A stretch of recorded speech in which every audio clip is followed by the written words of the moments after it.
તો તમે મને કીધું શાંતાબેન કે પહેલા તમને કેવો દુખાવો હતો? બહુ અતિશય, મને 20 વર્ષ થયા દુખાવો હતો. 20 વર્ષથી 20 તમે આ વર્ષથી, સહન હા. કરતા હતા એમ? છેલ્લે તો હું બહુ કંટાળી ગઈ હતી. વાંથી ઊભી થઈ ગયો ને તો ત્યાંથી ઘડીક ઊભી થાવ, બધું ચાલીને રસોડે જાતી.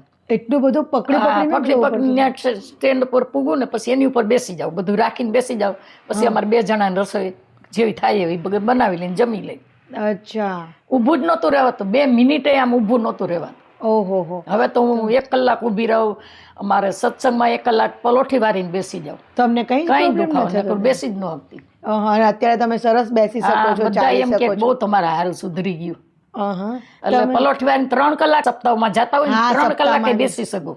3 કલાક પલાઠી વાળીને પલાઠી બેસી વારીને શકો બેસી છો. શકું. આપણે વરસ પહેલા ટ્રીટમેન્ટ કરાવી હતી ને અત્યારે વરસમાં તમને અંદર કોઈ જ તમને પ્રોબ્લેમ કોઈ નથી. દુખાવો જ નથી આમાં. નવું જીવન આવી ગયું છે એવું લાગે.